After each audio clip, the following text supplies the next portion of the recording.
And so going back to this idea of what do you do with the pain, I'm just going to say it was wisdom from God. For me, there's no other way to describe how I was able to begin to lead our family in the middle of incredible searing pain myself. And I felt like he gave me the words to say, which was just simply something like this. I said, boys, we have two choices. We can continue to live our lives focused on our pain, focused on the tragedy, focused on the way that we lost Gabriel, the crash, all the things we're going to miss, which of course there are things that you do miss. But if that's our focal point, then we're going to be shadows of who God created us to be. But there's a second choice. And the second choice is, and I began to just talk about how Gabriel lived. And so I just told him, I said, he has lived adventurously. And so that's how we are going to honor his life.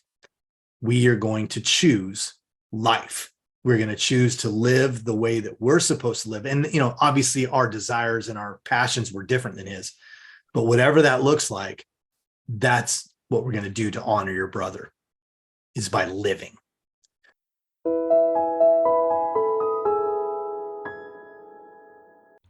Welcome to Linda's Corner, where we bring more hope, healing, and happiness to the world. My name is Linda Bjork, and today we're going to talk about being big, bold, and brave. I'm delighted to welcome Clint Hatton.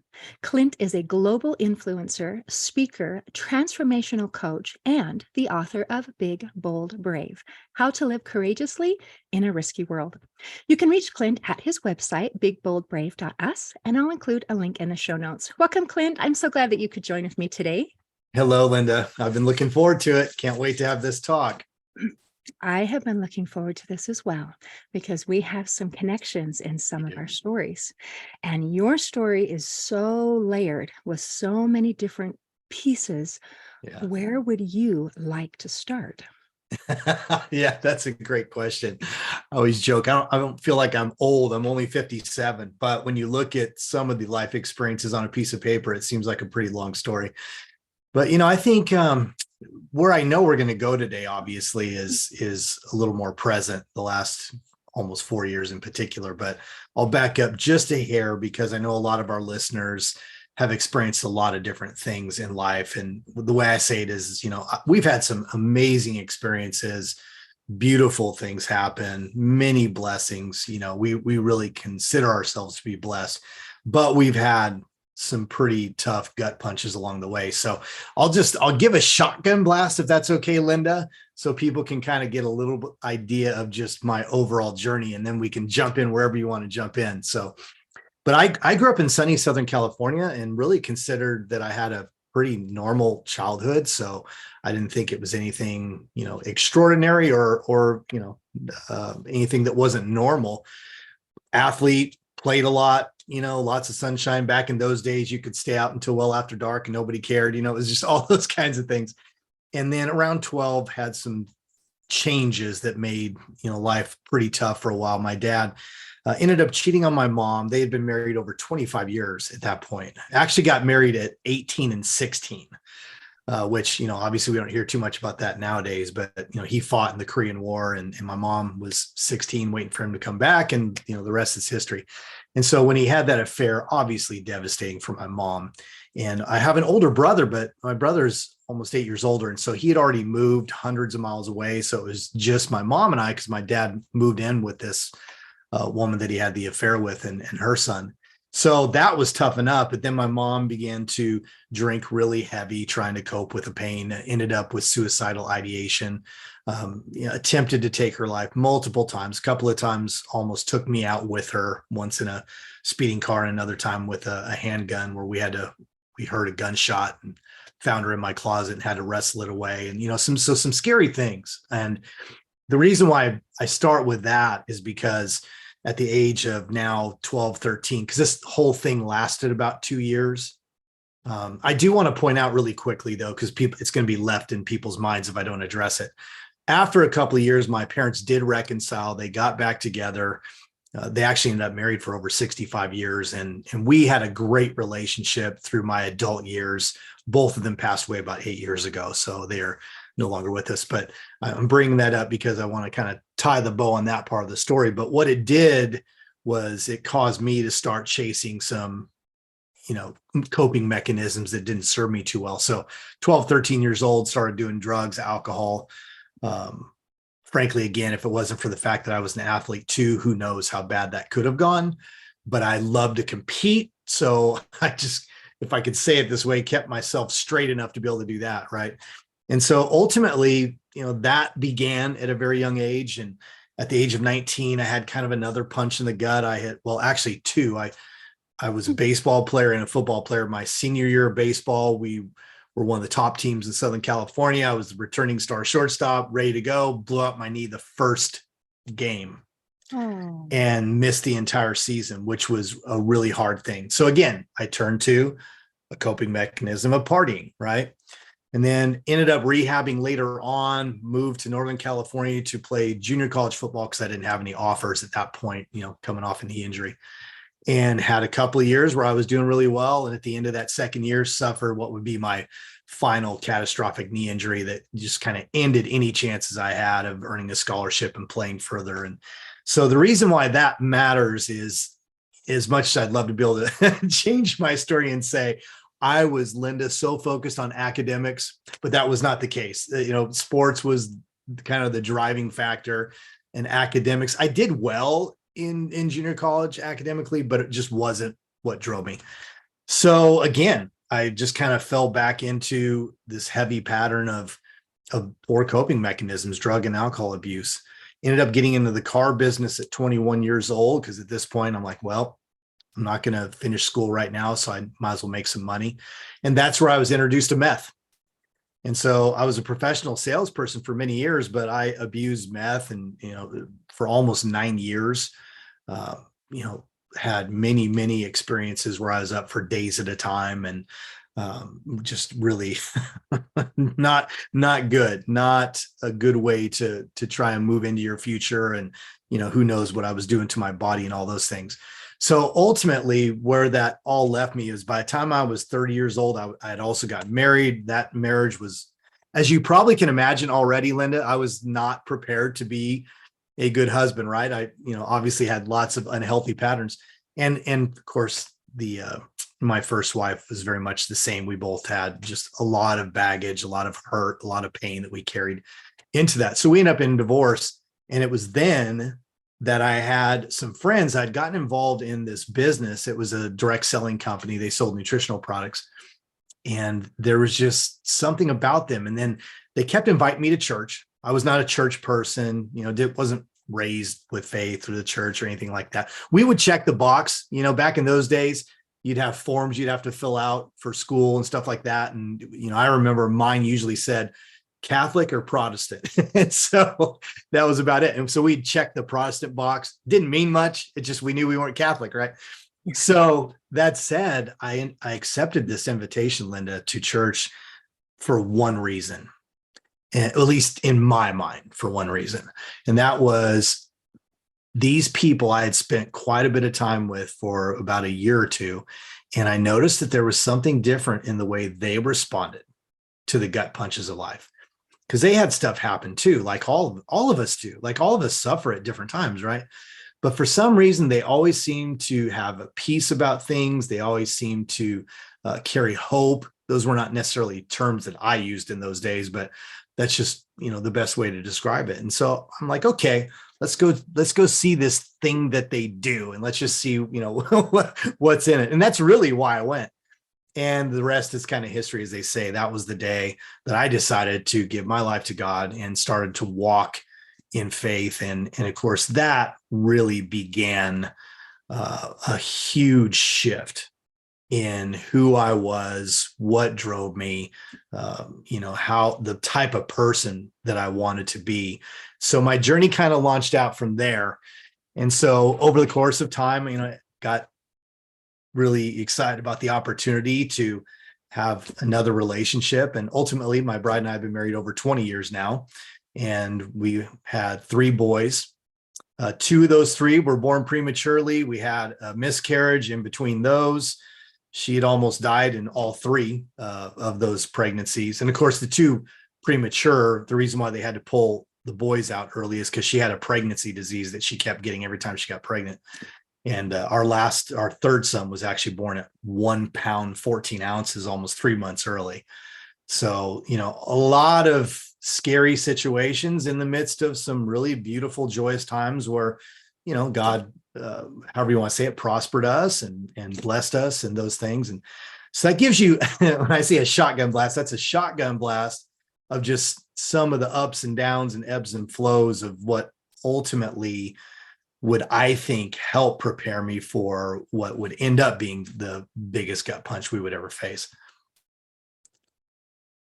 You ready to talk about Gabriel yet? Sure, we can do Where it. does he fit out of the three sons? Yeah, so Gabriel was the oldest. The oldest. Okay. And yeah, he was the oldest. And, Gabriel was, we all, anybody who has more than one child, obviously they have different personalities and different characteristics, and some things are common, some things are not. And we love them all, and they're all extraordinary. But he was the firstborn, right? So he was very driven at a very young age, strong communication skills, even at 5, 6 years old. Just again, driven really is the best way to say it, really adventurous. And so ultimately where that would lead him and ultimately us as a family is at about 8, he had went up in a small aircraft with his uncle Danny, who owned a couple of planes. He ran a tiny little like rural municipal airport in Oklahoma. And so he went up with him and just got the juice, right? And I know you're going to be able to relate to that side of it.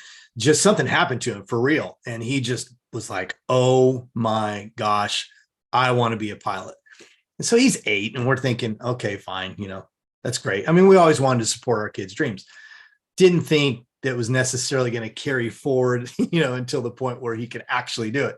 But it did, he hung on to it. And so by the time he was in high school, and this is going to play into it, you can ask me whatever you want to ask me about this part of our journey, but we were pastors for 17 years during this time.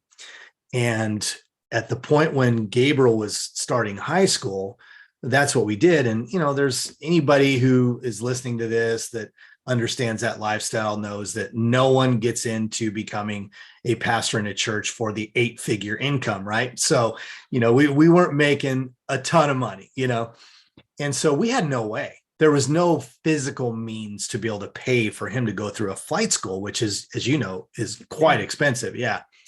And it was crazy. Favor just exploded in his life. One of the things that happened is we actually were in Seattle, Washington on staff at a church for several years and decided we want to move back to McKinney, which is a suburb of Dallas where we live now. And we'd lived there before, and we wanted to be back here near family. So when we came back and we moved back to McKinney, we had no idea until that summer when he's getting ready to start high school that they had instituted a 4-year aviation program in our McKinney ISD, which, is not typical. I don't know if there's any others around here. I'm sure somewhere in the country, someone's doing that, but it was unheard of. We're like, thank God, that's amazing. And so some of the educational components of him pursuing aviation was satisfied through high school for free, right? So there was no cost. And then at the same time, going into his freshman year, he had an opportunity to join a club a friend told him about. And it was at an airport that was like 7 minutes from our house, very close by. It was actually formed by a guy. His name is Kevin Lacey. And there's actually several listeners that may know who he is, because Kevin's pretty well known in some circles in the aviation industry. He was the star of a show that was on Discovery Channel called Airplane Repo. And so he's exactly what it sounds. The guy repos airplanes for a living, and every airplane you can imagine all over the country. But he had this heart for teenagers. So for $50, I want this to sink in, Linda, $50 a year, you could be a part of this club, and the kids would go and hang out with him at his hangar. And he literally taught them everything about the physical side of things, how to do oil changes. They worked on engines. They painted planes. He had an enormous amount of contacts in the aviation industry. So he had flight instructors that donated their time for once the kids got old enough. Basically, the way it worked, Linda, is they had to earn their way there through sweat equity. And so, by the time he was 16, he had worked his tail off for 2 years, and he had the opportunity to start flying with flight instructors at no cost. Even the fuel we got for wholesale. I mean, Kevin had connections for everything. And so ultimately, at the age of 16, he soloed before he even had his driver's license here in Texas. And then at 17, which is the youngest, you can be to get your private pilot's license, he took the test, passed it the very first time, flying colors, took his check ride, blew it all away, and got his license at 17 years old. So it was an exciting time, and we felt like, gosh, this is just amazing. And you would also be aware of this, during that time, a lot of your listeners may not follow the aviation industry, but in 2019, which is now where we are in the story, there was a huge transition of a lot of pilots in the industry getting ready to retire. And so there was enormous opportunity coming. And we have a few friends that are really dear friends of ours as well that fly for American Airlines and some others. And of course, we're here in Dallas, where American Airlines has a huge hub. And so there was a perfect gateway for him to be able to, become a pilot. Of course, you have to be 21 to get into that stage, but there was just a huge, it's like it's open highway that had no traffic, and it was just going to be this perfect journey into his dream. So that's where we were. And then several months went by. And again, as you know, when it's a new pilot, not age, but just a new pilot, it's all about the hours. So he was flying as much as he could to try and get to that magical 1,500 hours, and was killing it, just doing really well. And everybody was impressed with his abilities. And, we were just so grateful that it seemed like the world was his oyster. And on September 23rd of 2019, it was just a normal Monday. A friend of his who he had graduated from high school with, he actually had about 20 friends that graduated from a high school here in McKinney, and all went to the University of Arkansas. And so one of them was here over that weekend for a funeral of all things, and actually her mother asked, hey, Gabriel, can you fly her back to Arkansas so that she doesn't miss as many classes on that Monday? And he's like, absolutely, of course, because that's what he was doing. And he was also working on night hours at that point. So he flew her up there in the evening. It was still light when they left, dropped her off safely. And then on the return trip, by now it's night, and he was about 20 minutes out of Fayetteville. So he didn't get very far. And a couple of years later, we would get the NTSB report. As you're probably aware, when there's a plane crash, the NTSB is the one who jumps in and takes over. And it took almost 2 years to get their findings. But ultimately, he ran into an unexpected weather system and lost his horizon. And he flew into the mountainside and lost his life. And so, your world turns upside down. And, the loss of life, to lose a child is devastating in every way that anyone can imagine. And my heart goes out to anybody that's listening to this right now that has experienced that. I'm so sorry for your loss. It's a brutal experience. And in many ways, it's never going to go away, because there's this void that's always going to be there. And so the way I like to say it is I don't even pray, nor does my wife or my children. We don't pray for the pain to go away from his loss, because that pain just represents the love that we had, and the life that we shared. So it's not about that. But we did find ourselves in this, horrible position of, okay, now what do we do now? How do we cope with this? Our story has now shifted dramatically. And how do we live the rest of our lives? And so that brings us up to that fateful morning after the crash. Wow. Thank you for being willing to share that story. And as we talk about different things, the loss of a child is so deep. Mm. And to be able to, you've talked several times about we all face hard things in our lives. They can be different hard things, but we all have hard things. So, how do we cope? And in the past, you've had different methods to cope, and people use addictions because it helps. I mean, you Right. use things because it provides relief, and we're trying to escape pain, but it's not sustainable and it doesn't benefit us in the long run. It's a short term fix that actually buries us deeper and deeper and Right. deeper. Right. So, I am grateful that you were able to find another coping mechanism, something else, before you were hit with this gut punch, because the natural response is for our lives to just fall apart. Right. Yeah, that's exactly right. And I love the way you frame that too. Because obviously alcohol and drug abuse in those situations is a pretty common thing. And, to your point, it can numb pain temporarily for the amount of time that, that you've taken in this substance, but it's a never ending cycle, right? And as you said, it pushes the pain down. And so I want to start there This place. because there's obviously a variety of things we've done over the course of time. It's been almost 4 years, and so there's not one thing, but I am going to share with you two really critical things. And so the first one is we established early on that we weren't going to try and push the pain down.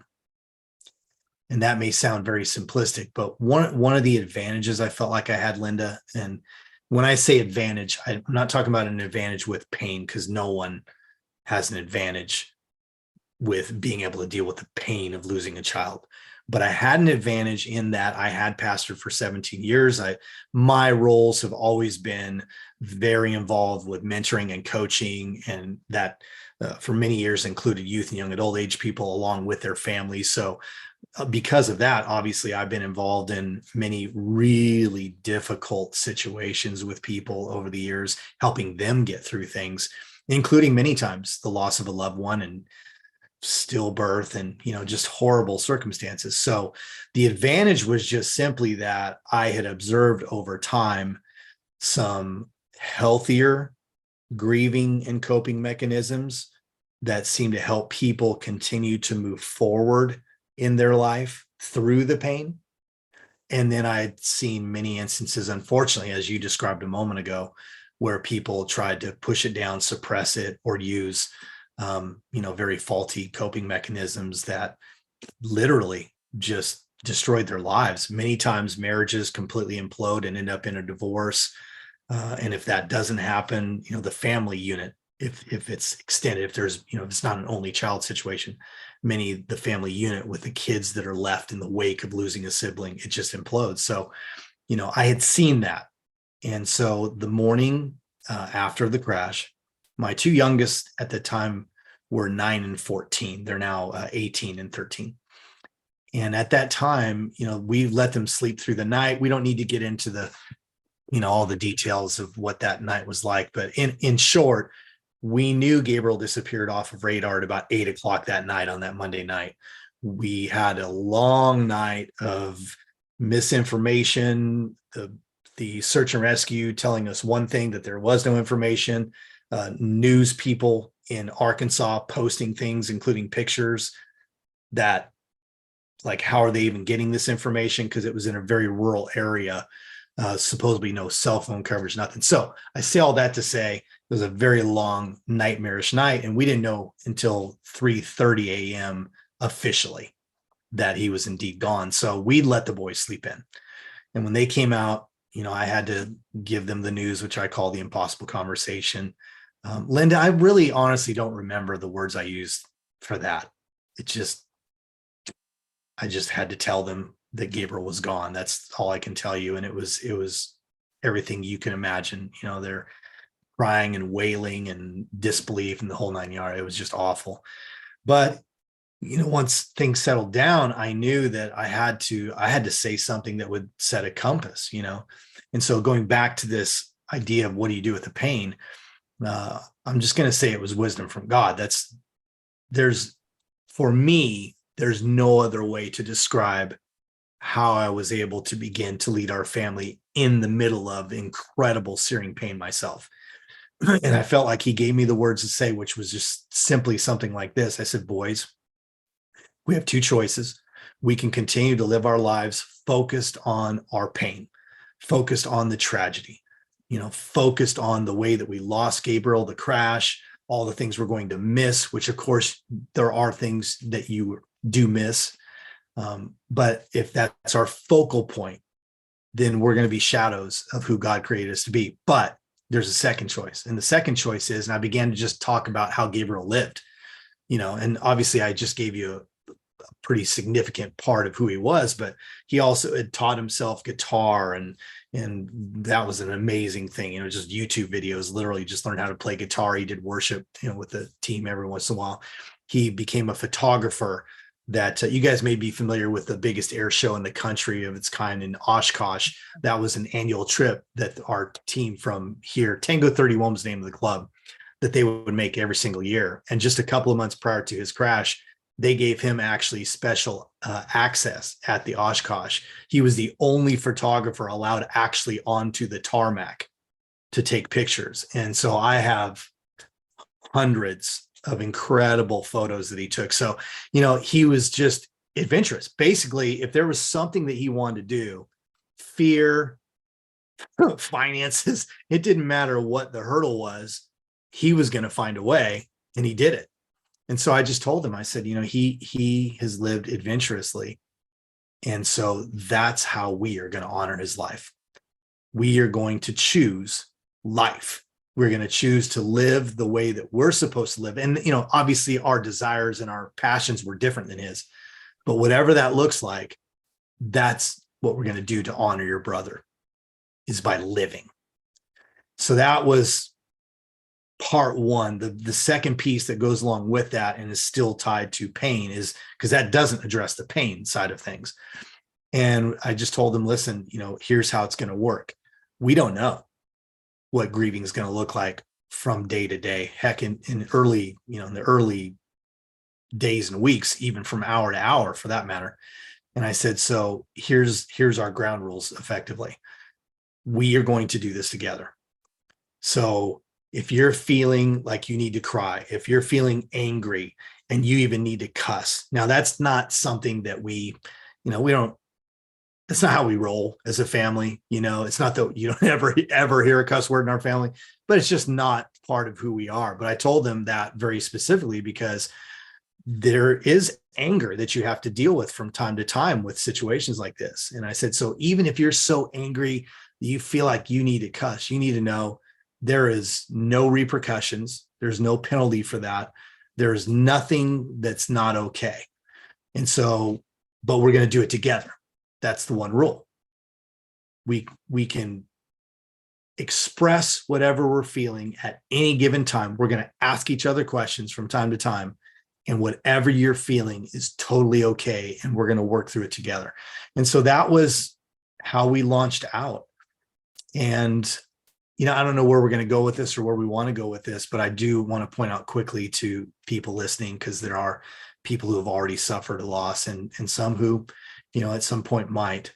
And I want to point out once again, that was a compass. I use that word a lot because it wasn't that we did this perfectly or are doing it perfectly. It wasn't that we didn't have bad days. This isn't some phony, so we're just going to muster it up and we're just going to live this way and nothing's going to affect us. It wasn't that at all. It was that we are going to have pain and we're going to allow it. And we're going to work through it and we're going to experience it. And that's what we've done. And it's been incredibly helpful to us as a family. And I've learned since, because I've done a lot of these interviews now since I came out with my book in December. And even with licensed therapists, psychologists, doctors, different people that I've talked to. There's tons of data that this is an incredibly healthy way for you to process through very complex emotions and come out the other side in as healthy a version of you as you can imagine, And so those are some of the things we did early on, but it did change life forever. And it will.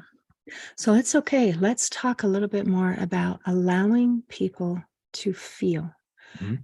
allowing yourself to sit with those uncomfortable, even miserable emotions. A lot of people are taught, and especially boys, you Mm, don't cry, you're not allowed to feel. And what it produces is we are afraid to feel. We are afraid of any kind of feeling because we don't know what to do with it. And when we have those big feelings, if there's no one to walk us through with it, then we try to get rid of it. Just right. press it down. That's right. Anything I can do to compress it down because it hurts, or maybe it's confusing, or whatever those feelings are. So your example of allowing people to feel without, as you said, and if it's different than our normal Right. MO, the way that we run things, that's okay. That's right. We're in a different phase right now, and the rules have changed a little bit. We That's are right. playing adapt. We have a new situation, and we are rolling with it. So thank you for what you allowed your children and yourself. And now speaking out, it'll help other people who are going through things to say, you mean I'm allowed to feel my feelings? And there's not somebody who's going to say, don't feel that way, or don't respond that way, or don't whatever that way. I think we'd have a much healthier world if Yeah. everyone were able to respond in the way that you did. Yeah. I mean, there's so much truth to that. And that often, when the way we frame this, this part of our story, it makes me sound like this superhero, but it's not like that at all. I don't consider myself to be extraordinary or unique or, any different than anybody else. But I think what part of what helped me do what I needed to do was, I was raised in a different era. My dad, they had me very late. And as I already said, my dad fought in Korea. I mean, they came from a very different generation. When I was a kid growing up and we'd have an injury, he'd say stuff like, rub dirt on it or tape an aspirin to it. We'd joke about stuff like that. So I was not raised to express feelings. Now, that said, over the course of time, I've always been someone who is willing to be vulnerable with my story. I would share things with people, but not necessarily vulnerable with my emotions. And so when this all happened, again, I did have the advantage of having 17 years of working with people. And I've always been a student of not just, Christianity, even in being a pastor, of neuroscience, even psychiatry to some degree. I study a lot of different things to have a better understanding about how we are created and what we may have learned. So there's a lot of that mixed in, Linda, that I need to point out. It's not like I just randomly somehow was able to come to this conclusion that we need to allow ourselves to feel this. I had been a student of the human condition, if I could say it that way. That said, it was imperative. I just felt like as the dad, it was going to be the most critical that I led by allowing my own emotions to be shown. Because it's one thing to tell your even my bride, Amaryllis, it's one thing to tell her this is how we're going to do it and tell my boys this is how we're going to do it. But if I didn't demonstrate it, then there would have been like a cap on that. And so I just allowed myself, because there was many times, even to this day, there's many times where triggers hit and I tear up and I cry, and it's, often small and subtle. And, we're not talking about, weeping and snot coming out of your nose and uncontrollable. We had some of those moments too early on, but I just allowed myself to feel those emotions in front of them and explain to them what I was feeling in the moment. Now, here's part of the reason why this is also critical, because one of the other things that we had to do, and this is what people really struggle with, I've discovered with loss in particular, in a family dynamic for sure, but sometimes even outside of a family dynamic. And that is, people are afraid to even talk. Many people suppress it and push it down because they're unwilling to have what I call a courageous conversation. So this process I'm describing didn't only involve we were feeling something, and so we just openly expressed it. There were times that we had to excavate it because the human nature is to want to push things down. So an example might be, many times I may be feeling like, okay, I'm okay today. And, because there's joy in the midst of all this stuff. We still had laughter in our home. That was one of the things we talked about. We do have conversations when we talk about Gabriel and we miss him and it makes us cry, but there's other times we talk about some of the crazy stuff that he did or his personality and makes us laugh, right? So it's all of those things. But what would happen is I may be feeling great, and let's say Amaryllis throughout the day may look like she's doing good. But when you have dealt, or when you're dealing with such a difficult, traumatic experience, what you see on the face of things is not necessarily the truth of what's going on inside. So we gave each other permission and we practiced. Hey, and for us, we had just a simple phrase, for those listening, you can come up with a very simple question that kind of everybody knows. Okay, we're shifting gears. We're trying to talk about something here. I would just look at her and just say, how are you doing with Gabriel? And here's the truth, Linda. There would be times where, okay, I'm okay today. I'm okay today. There'd be other times where seconds before we were jovial and she was smiling, and I would ask that question and she would immediately burst into tears, or vice versa. She would ask me, how are you doing with Gabriel? And the same thing, I may be okay. And then there's other times where I may just immediately, burst into tears. So that's really important, because that's all part of working through the emotion, working through the real pain of the loss, and allowing yourself to talk it out. And what happens is, people may or may not recognize this. I talk about this a lot when I'm working with a client as well, is people don't recognize sometimes that we were created this way, right? We were created as emotional beings. We didn't choose it. It's just integrated into our DNA, right? And even scripturally, we see even Jesus himself, he had different emotions that we read about. It's a different emotion when you're going through the temple and you're throwing this whip around, right? Than when Lazarus dies and he weeps because he saw the weepers. So we're emotional beings, and that's okay. We were designed that way. But we're not always good at understanding that life is a series of exchanging emotions. We exchange emotions all day long, every single day, our entire lives, on complete autopilot. I'll give you an example. I'm in a great mood. I'm walking out front to get the mail, and I stub my toe and it's bleeding. I have an instant emotion change, right? Might be anger. It may just be pain. And I'm like, oh gosh, and that's a funny example, but it's true. We can shift very quickly. You can be in a great mood and then get a phone call, or someone, your coworker or your boss or your spouse or your child says something, and it triggers a very different emotion that you immediately slip into, right? So these are all very natural occurrences. What we learned to do through the grieving process and the trauma process was to allow that emotion that stirred up. And sometimes it was anger.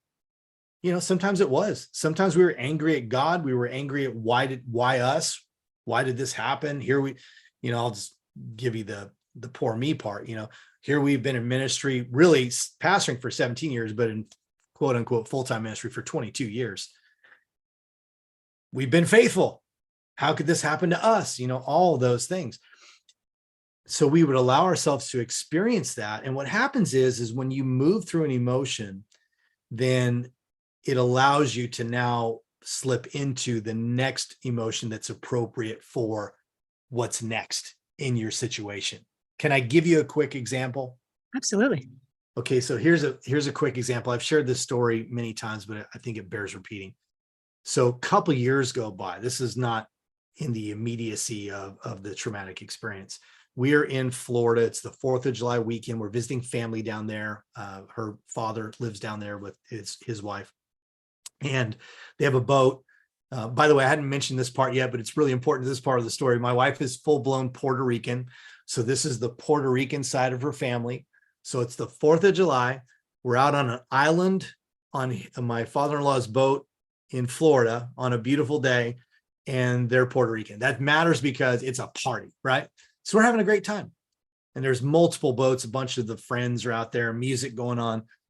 And Linda, everything was great. And then all of a sudden, I still can't quite remember what the trigger was. I want to say I saw a plane flying by because we were in a path where there was just a lot of activity with aircrafts. But at some point, I just started thinking about Gabriel. And, again, this is a couple years down the road. So by now I've practiced this often, but I just knew I need to feel this right now. I missed him. So it was a party. We're on the beach, and hanging out in the back of the boat and in the water. And I just kind of bobbed away from everybody about 20, 30 feet. And again, it was loud. It was, it's a 4th of July weekend. Nobody even noticed what I'm doing. And I bobbed over 20, 30 feet and I just started to weep, and allow myself to feel what I was feeling. That just missing him really was what it was about that day. And that went on for probably 30, 40 minutes. I just sat in it, literally just sat in it and looked out over the ocean, had thought about, different experiences that we had and some beautiful moments, some tough things, because we had tough things too, like you do with any kid, and I allowed myself to feel it. And then that worked its way through my body. Now, science is proving to us now that even those emotions carry toxins in your body. So there's a literal physical side to this too. And I just felt as if it's almost like a flush. I felt like, okay, I'm done. And then I exchanged that emotion of sadness for joy. Now that sounds almost robotic, but it's absolutely what happened. And how I did it was I wiped it. I was wearing glasses, so nobody even saw me crying. I just wiped my face and I bobbed my way back over to where the party was. At this point, people are eating in the back of the boat. I jumped in the back of the boat, grabbed some food, and I began to have a great time. And I sincerely began to have a great time. And that's what's so special about your story, because you could hear 100 people tell a story of you're in a party situation, you're missing your son, you're feeling those feelings. And so I'm at a party. I got to suppress these feelings. I got to eat some food. I got to pretend to be happy. I got to shove it down. Mm-hmm. And you didn't. You allowed it. And that's, I think, part of the magic of your message is that allowing those feelings to flow through you. And as you described it as a flush, it doesn't mean you have to stay there and live in misery forever. Allowing yourself to grieve, allowing yourself to be sad does not doom you to a lifetime of misery. It is allowing those feelings to flow through you so that there is space for the joy. Yeah, so Clint, that's exactly right. Thank you for your message. Thank you for sharing today. You are amazing. Well, thank you. I appreciate it. And again, I just want to reiterate with everybody listening, I appreciate the kind words. And I know there's been some healthy things that we did that are helping people. But again, I want everybody listening to know we don't feel like we're superheroes or unique or anything else. It's just we've learned some of these things and we apply them. And it's sometimes hard work. It's not easy to do. Sometimes we mess it up, but it's worth it. And so I want to encourage people. I actually just wrote about this. I'll say this really quick, Linda, because I know we're about out of time. Interestingly enough, this last Friday, I published a weekly newsletter and I wrote about this because I don't write about grief all the time. My book isn't even a grieving book. It does cover some of the grieving process, but it's far greater than that. It's mostly about overcoming fear and really, taking on life. But two of the things that matter the most when you're in situations like this is drawing in the people that love you enough to be able to sit in it with you, because we had a handful of people that applied. Many couldn't. We still have people to this day that we knew that, were very dear friends and haven't talked to in years because they can't probably handle even our story, now. And that's just reality. But we brought in some of those people. And the second thing that I wanted to leave people with is you have to gauge your capacity. So there were many times, to your point, that we may be in an environment where it's a party. And you know what? I'm not feeling it. I don't have the capacity today to interact with all these people and potentially be asked questions and tell my story or any of that kind of stuff. And so we learned to say no to a lot of things as well. And so there were times when you just have to know that today's not the day, and I need to be alone. I need to be with my family, whatever that looks like. And that is being brave to draw those boundaries and to claim your space of what you need. So again, thank you. You're welcome. In closing, I'd like to share a quote by Queen Latifah. She said, "Be bold, be brave enough to be your true self." Today, I invite our listeners to be big, bold, brave, and resilient. See you next time on Linda's Corner. Thanks for listening. If you enjoyed this episode of Linda's Corner, please share and subscribe to help us reach new listeners. I also invite you to check out my nonprofit, Hope for Healing, at the website hopeforhealingfoundation.org. I also invite you to grab a copy of one of my books, like Crushed, A Journey Through Depression, or Amazon bestseller, You Got This, an action plan to calm fear, anxiety, worry, and stress. See you next time on Linda's Corner.